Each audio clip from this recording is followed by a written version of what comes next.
Bonjour les Capricornes, bienvenue dans la vidéo du tirage de vos énergies de l'année 2020. Alors pour ce tirage annuel, eh bien, nous allons voir 4 domaines.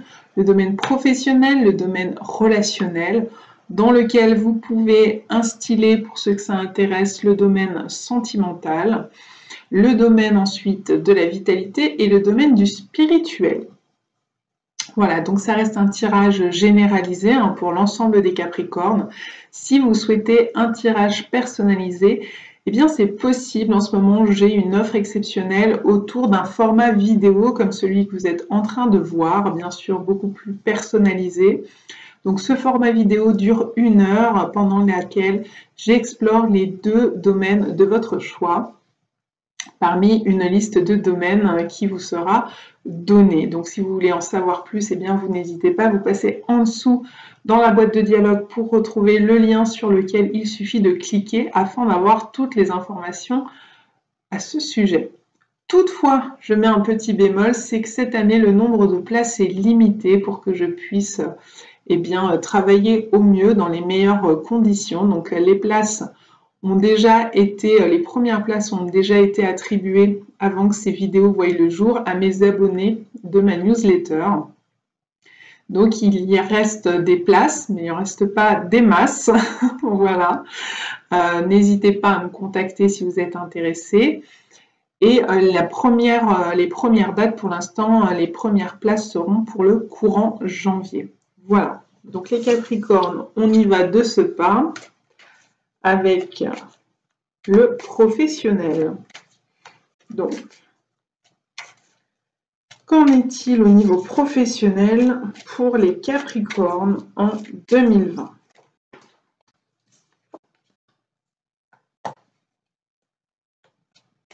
Alors, la première arcane qui vient de tomber, c'est le 3, c'est l'impératrice qui est tombée renversée.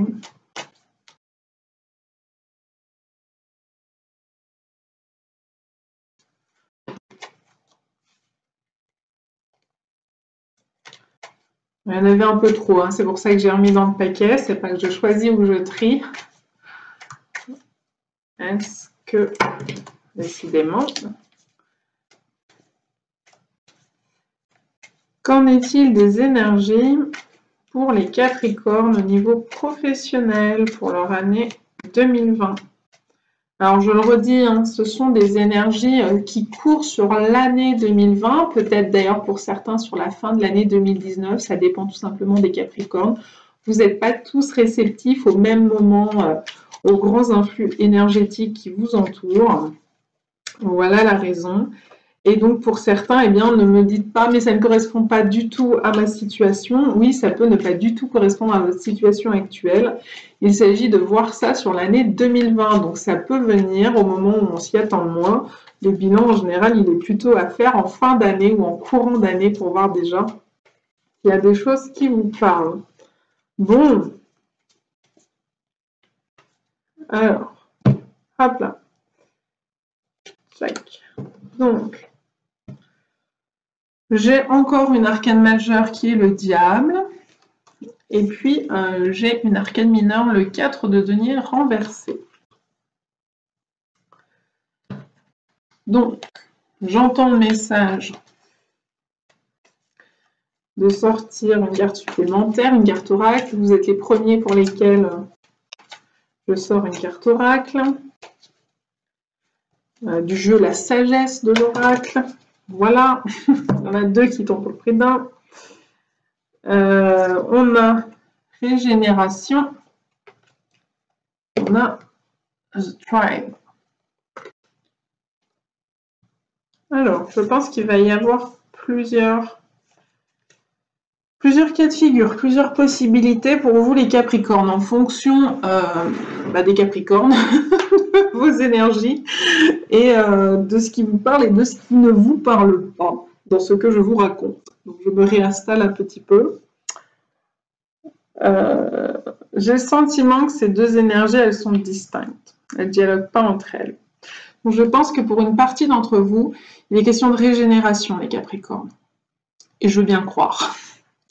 Pourquoi? Parce que ça fait déjà plusieurs années, mais vraiment, ça se compte en dizaines, là c'est une dizaine plus, oui, une bonne dizaine d'années, que Pluton est dans votre signe. Depuis 1 an et demi, 2 ans, c'est Saturne.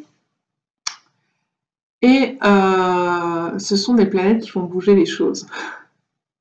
Ce sont des planètes qui font bouger et restructurer nos vies en fonction du domaine dans lequel c'est, du domaine de la maison de votre thème astral dans lequel elles sont présentes.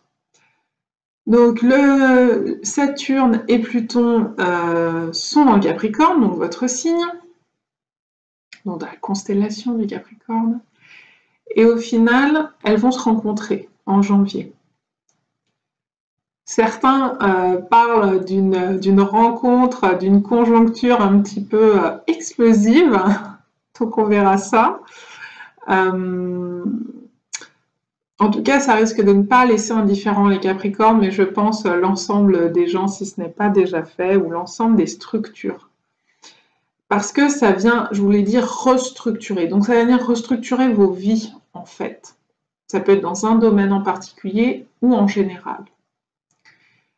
Et ça peut venir aussi restructurer tout ce qui était structure. Donc par exemple, le gouvernement, les institutions, le système éducatif, le système économique, etc. Et puis en plus de ça, depuis le 3 décembre, on a Jupiter qui est rentré dans la maison du Capricorne. Donc il y a du monde au balcon. En début d'année, il va y avoir également Mercure. Donc le mois de janvier, qui est le mois de votre... Enfin, de toute façon, toute la période, hein, en réalité, de votre anniversaire, donc de fin décembre à... enfin, de mi-décembre à mi-janvier, pour faire, en gros, du solstice d'hiver, me dit-on, précise, je précise, du solstice d'hiver, jusqu'au 20, 21, 22 janvier, je ne sais plus, on a toutes ces planètes, en fait, dans votre signe. Donc ça risque d'être un peu Pepsi, et surtout ça va venir colorer votre année, parce que ça vient colorer le portail énergétique de votre anniversaire. Et un anniversaire, c'est pour 1 an que ça dure, au-delà de l'année civile. Voilà. C'est pour ça que ça va venir colorer votre année, le Capricorne.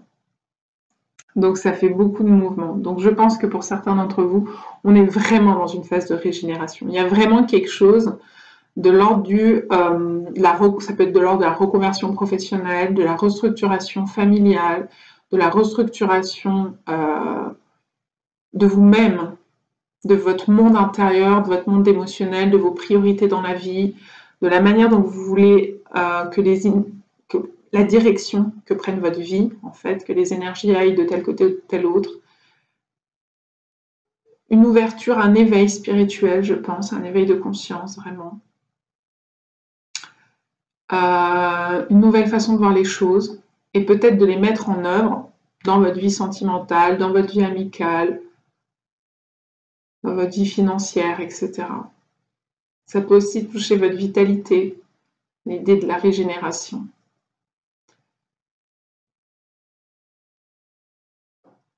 On me parle de maladies. Alors pour certains, effectivement, qui ont développé ces dernières années une maladie... j'aime pas trop ce mot, une maladie grave, mais j'ai pas le bon mot. Il y a l'espoir de la régénération qui est en train de se manifester. Je vais m'arrêter là parce que déjà, on n'est pas dans le domaine de la vitalité, mais du professionnel. Et ensuite, la vitalité n'étant pas forcément que de la santé pure. Je me suis fait prendre un commentaire... Non, je sais plus si c'était le Capricorne, je crois pas. Dans les énergies de novembre, sur un signe où quelqu'un m'a dit on ne parle pas de mort, c'est interdit de parler de la mort et de la santé quand on est une vraie tarologue ou une vraie voyante. Pas du tout. D'abord, je lui ai répondu il est interdit d'interdire. Et puis surtout, ici, je suis pas en train d'annoncer ni une mort ni une maladie à qui que ce soit.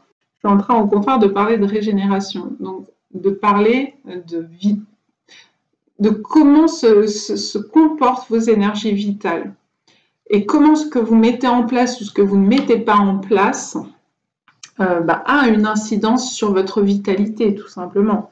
Alors bien sûr, de là, on peut glisser vers votre santé physique, physiologique, mentale, émotionnelle. On est constitué de tous ces corps, de notre corps physique en premier, mais de tous les corps énergétiques qui nous entourent. Donc on ne peut pas faire comme si ça n'existait pas. Ensuite, je n'annonce rien de tout cela à personne. Je parle juste de ce qui fait la vie, c'est-à-dire que la mort fait partie de la vie et les chutes de vitalité en font partie aussi, au même titre que la régénération. Bon, ceci étant dit, je referme la parenthèse.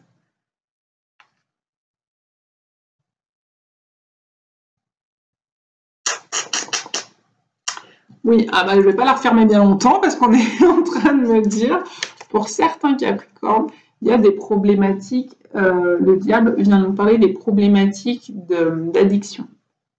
Alors une addiction, elle peut être de différentes natures. Ça peut être une addiction à des produits, à des substances, ça peut être une addiction donc à la drogue, à l'alcool, à des médicaments, ça peut être une addiction au sexe. Ici, vous avez un couple là, en plein rapport charnel. Ça peut parler d'une addiction au travail, ça peut parler de la dépendance affective, ça peut parler d'une addiction à un sport ou au sport en général, avoir besoin de se dépenser, et ça peut être l'addiction au jeu d'argent, au pari, etc. Bon, la liste est longue. L'idée, c'est qu'ici, il y a une régénération possible, mais une régénération demandée, me dit-on. Je pense que pour certains Capricornes, soit vous avez pris conscience que ce schéma de fonctionnement addictif n'était pas le mieux pour vous et que vous êtes en train de vous séparer, de vous libérer de ces addictions. Je pense que vous êtes en train de faire le nécessaire. Si ce n'est pas encore déjà fait, je pense que vous en aurez l'opportunité durant l'année 2020 de vous libérer de finalement, c'est comme des chaînes, une addiction. C'est quelque chose qui prend beaucoup de place et qui nous emprisonne dans un schéma de fonctionnement. Ici, il est question de se libérer. Alors forcément, pour certains parmi vous, pour qui ce sera de la dépendance affective, ça viendrait se dire se libérer aussi de la relation affective qui crée, qui nourrit cette dépendance, bien évidemment.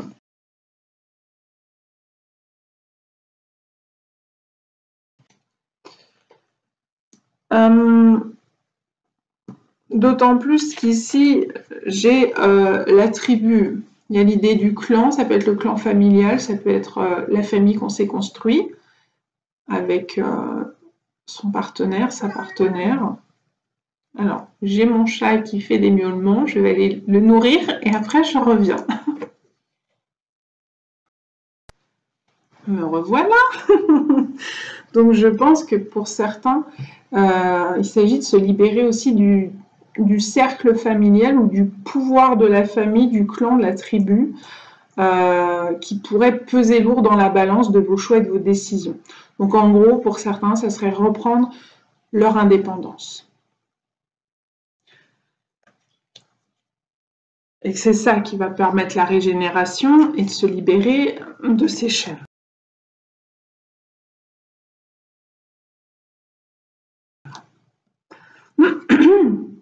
Et c'est favorisé parce que c'est bien aspecté. Sur le plan purement professionnel, ça peut être se libérer de certaines contraintes professionnelles, de certains contrats professionnels, de certains partenariats, de certains clients ou d'une entreprise pour aller voir ailleurs s'il n'y a pas mieux, si ça vous convient, pas mieux. Sortir de l'entreprise familiale pour certains. Pour d'autres, ça peut être l'idée de miser ou de racheter une entreprise familiale, que ce soit la vôtre ou celle de quelqu'un d'autre. Et une entreprise qui serait en mauvais état financier, une entreprise qui serait en faillite ou qui serait instable sur le plan économique, mais vous estimez que c'est viable, qu'en faisant ceci ou cela, ça va permettre de remonter la pente et qu'il y a un vrai potentiel. Et j'ai envie de vous dire, vous avez raison. Le diable, quand il est bien aspecté en professionnel, c'est une bonne ressource d'argent. Donc, si c'est un pari d'investir, eh bien, ce pari, je pense qu'il va porter ses fruits. Oui, ça sera. Il y a des bons investissements financiers à faire pour vous. S'il y a besoin d'une régénération professionnelle, donc une reconversion, c'est pareil, ça vous sera bénéfique. Si vous devez financer des formations, retour dans les études, ce genre de choses, vous allez trouver de quoi financer, vous allez trouver les ressources ou vous allez recevoir des aides, des subventions. Ça, c'est tout à fait possible aussi. Et je pense que financièrement parlant, votre année, elle est plutôt bien aspectée. La question, elle passe surtout sur qu'est-ce que vous allez en faire de cet argent. C'est-à-dire que même si vous ne rentrez pas des 1000 et des 100, vous aurez quand même des rentrées, mais peut-être pas aussi fulgurantes que vous espériez, mais peu importe, vous en aurez. Derrière, j'ai un cadre de denier renversé. Donc ici, quand il est droit, c'est la personne un peu avare. C'est la personne qui veut garder son argent pour elle, qui veut surtout pas le redistribuer. Que ce soit sous forme de prime à ses employés, que ce soit sous forme d'investissement, que ce soit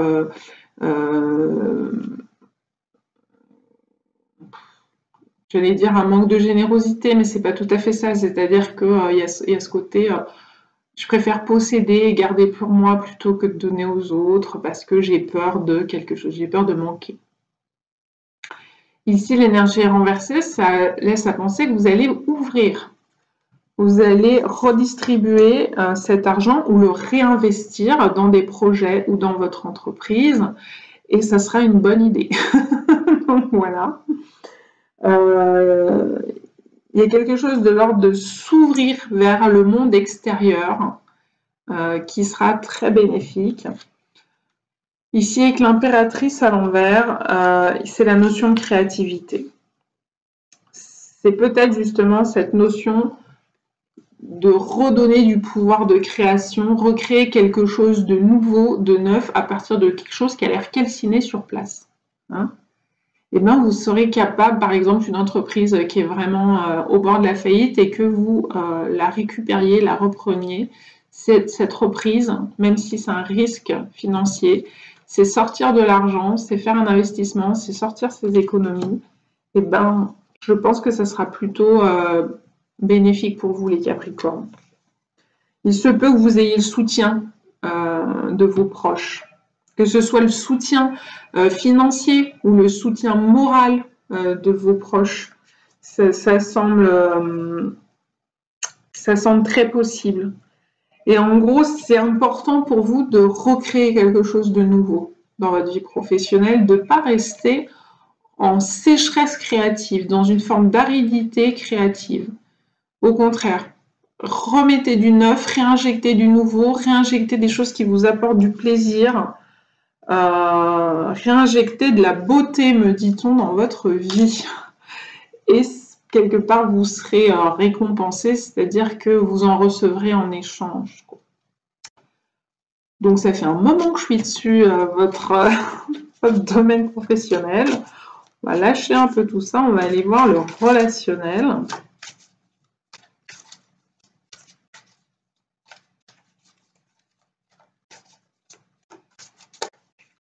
Le domaine relationnel pour les Capricornes en 2020. On a le 7 d'épée. Il est question ici de stratégie pour certains d'entre vous, c'est-à-dire de stratégie relationnelle. Alors, vous pouvez, à vos dépens, vous-même mettre en place une stratégie relationnelle, c'est-à-dire, pour les célibataires, vous essayez de mettre en place une stratégie pour obtenir ce que vous voulez, c'est-à-dire un couple, un foyer, fonder une famille, etc. Donc, en gros, un plan de bataille.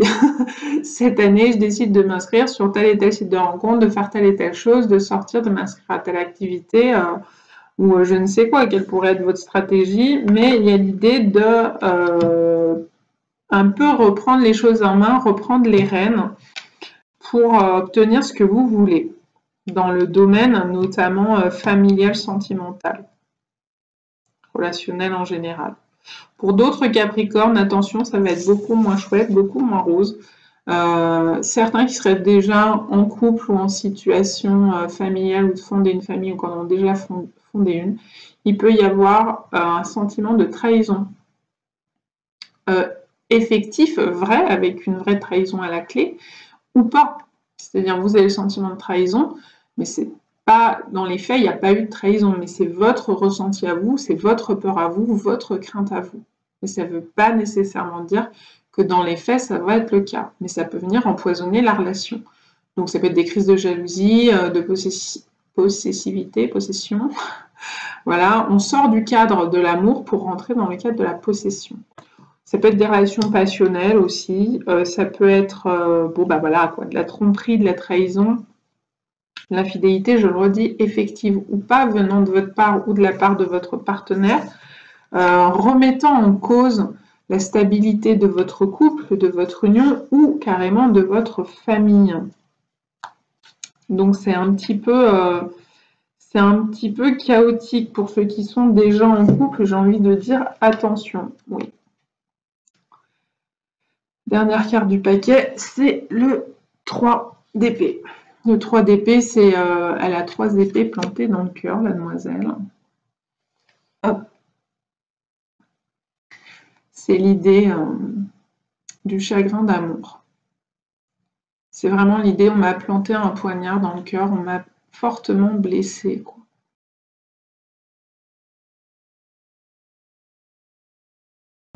Sentiment de trahison, de tromperie, de duperie. Alors parfois, c'est pas de la tromperie, de l'infidélité physique, hein. Parfois, c'est la personne nous a menti sur un tout autre sujet et on est extrêmement déçu, on se sent blessé de cette trahison, de cette infidélité, parfois à des valeurs qu'on croyait communes ou qu'on croyait que cette personne portait, finalement on ne les porte pas, on s'en rend compte et ça nous blesse, ça nous heurte, ça nous fait mal, ça nous choque.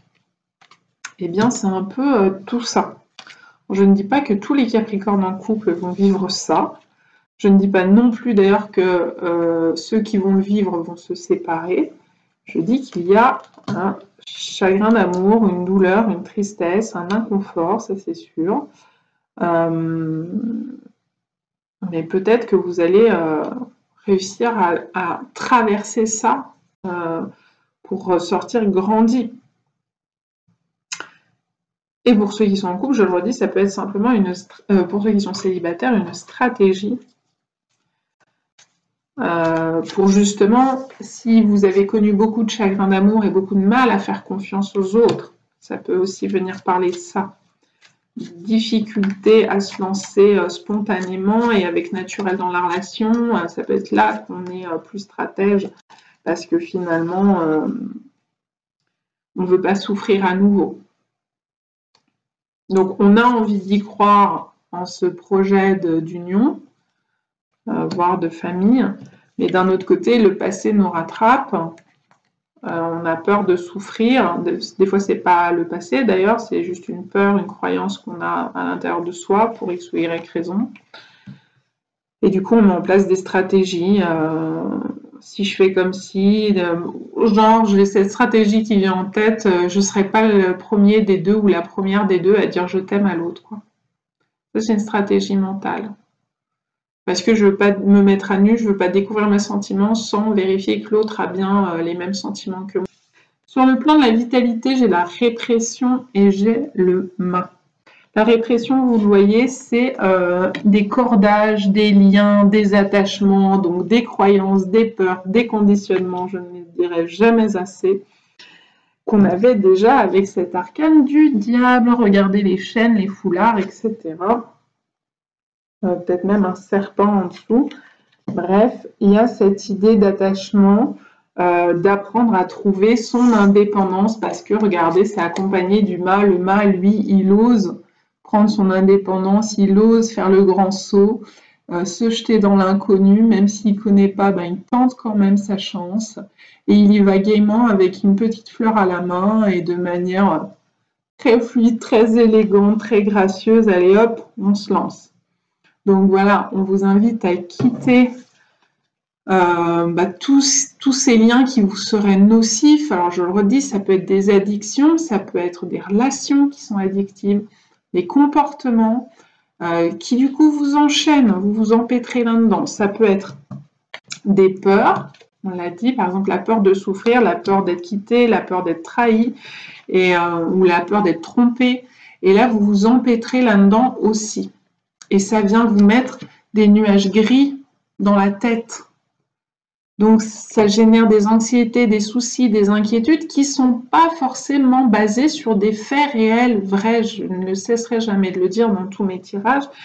Pour certains d'entre vous, c'est le cas, mais pour d'autres, c'est juste des films qu'on se fait dans sa tête. C'est nos peurs, c'est notre mental qui tricote tout seul des scénarios.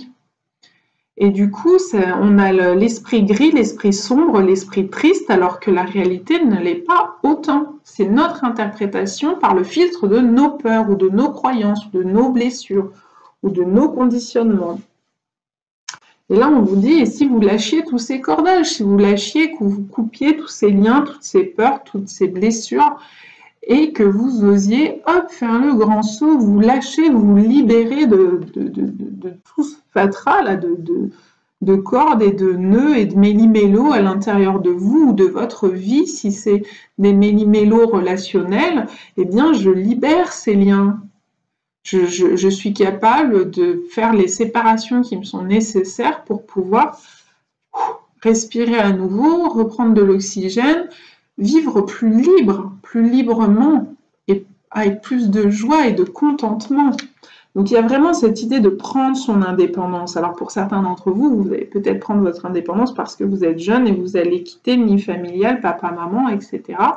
Et vous allez prendre votre envol. C'est encouragé. Pour d'autres, c'est justement, il est temps. Peut-être que là, j'y ai déjà passé depuis longtemps et que vous êtes beaucoup plus âgé, mais que par exemple, vous êtes dans une relation de dépendance à votre conjoint ou votre conjointe, ou à vos enfants, ou à vos parents, pourquoi pas. Donc, là, clairement, hein, c'est toutes ces énergies-là qu'on a déjà vues, plus la régénération, c'est en gros changer vos conditionnements, vos comportements, vos habitudes qui sont vos comportements anciens, vos comportements qui sont usés et dont on n'a plus besoin parce qu'ils vous amènent des complications, du fatras, du méli-mélo, voilà. Et puis on se réprime, on se réprimande, on se culpabilise, on se flagelle. C'est pas bien, j'aurais dû, il aurait fallu que, je sais pas quoi. Et c'est parfois ça qui va amener à créer des dépendances. Je ne me sens pas à la hauteur de tout ça et du coup, je préfère fuir ma réalité ou la réalité parce qu'elle n'est pas à la hauteur de mes espérances. Donc je fuis dans des comportements addictifs. Et là, on vous invite à changer, à une régénération, à trouver un second souffle, à oser prendre, faire le grand pas, le grand saut, le départ. Alors je ne sais plus si c'est le bélier ou le poisson, mais il était aussi question de faire un grand saut. Alors si vous êtes ascendant bélier ou poisson, allez vérifier, allez jeter un œil sur leur tirage, parce qu'il y avait cette idée de prendre son envol, la cage est ouverte, il n'y a plus qu'à. Il n'y a plus qu'à et je ne le fais pas. Et là, c'est un peu, vous, c'est pas qu'il n'y a plus qu'à, il y a quand même des choses des liens desquels se couper, des fonctionnements, des conditionnements à se libérer pour pouvoir oser se lancer vers l'inconnu, vers sa propre vie, renaître de ses cendres comme le phénix. Là, on est quand même, l'arbre, il est dans le magma, voilà, et il est capable de se régénérer et de retrouver un nouveau souffle. Et là, c'est ce qu'on vous dit, quoi. Retrouver un nouveau souffle à votre vie. Tournez une page une fois pour toutes. Et puis, lancez-vous dans un nouveau cycle de vie. Hein. Très clairement, je vous l'ai dit, c'est ce qu'impose un peu la conjoncture, là, la conjonction entre Saturne et Pluton.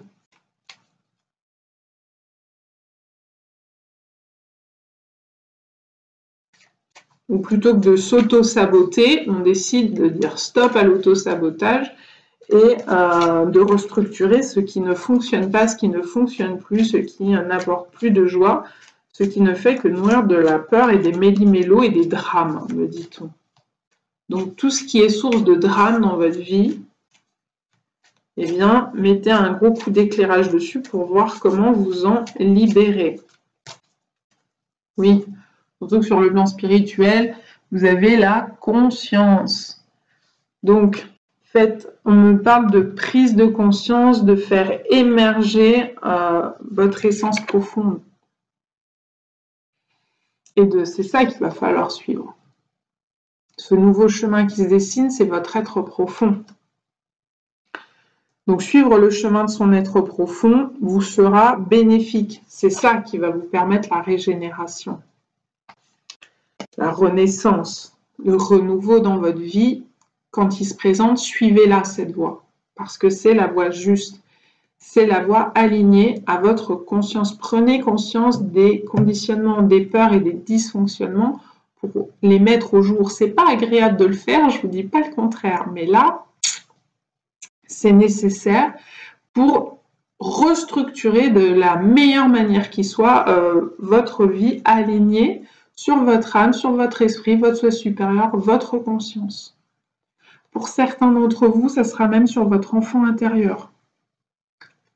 Laissez la voix à votre enfant intérieur qui a été trop souvent réprimé, muselé. Osez laisser parler, là. Cet enfant qui a juste envie de cueillir des fleurs et de marcher voilà, comme un équilibriste, comme on faisait enfant sur les bords de trottoir. Je le fais toujours adulte, mais voilà. Ou l'adolescent, le jeune adolescent qui a envie d'aller cueillir la vie, qui est là à sa porte. Il y a cette pulsion de vie, cet élan de vie. Donc, je pense que là, il y a l'idée de pulsion de mort, pulsion de vie qui est en jeu, et de se diriger vers ce qui fait pulsion de vie, alors que tout ce qui est comportement addictif, nocif, toxique pour vous-même, on nourrit la pulsion de mort. Donc, faites le nettoyage, faites le ménage, allez vers des prises de conscience. Et ça va bien se passer. Parce que ici, c'est en train de vous dire, il y a cette possibilité de se lancer, de remettre les compteurs à zéro et d'aller vers un autre chemin, un nouveau chemin, une renaissance. Vous allez être soutenu, si ce n'est par vos proches dans la vie réelle, alors ce sera par l'univers et vos proches sur le plan angélique, sur le plan céleste, sur vos protecteurs qui sont là, qui veillent sur vous, l'univers qui vous dit « Allez, on y va », ça fait peut-être peur, c'est peut-être l'inconnu, il y a l'idée de la prise de risque, de délaisser des schémas qu'on connaît bien et on y va, on s'envole, on prend ce risque. Et j'ai envie de vous dire, là je vous avais parlé de pari, on fait le pari, par exemple, de reprendre une entreprise. Et bien là, faites le pari de vous renouveler, faites le pari de cette bouffée d'air pur, de ce nouveau cycle de vie qui est là, qui vous tend les bras. Osez, mettez de la lumière sur vos ombres pour vous en libérer, pour mieux les voir et afin de mieux s'en libérer, ce qui vous permettra une très belle évolution par la suite, que vous ne regretterez pas, qui vous sera bénéfique, parce que ça vient nourrir l'élan de vie et non pas un élan mortifère, tout simplement. Voilà les Capricornes, en vous souhaitant plein de motivation pour accomplir tous ces inaccomplis qui vous attendent pour 2020. À bientôt!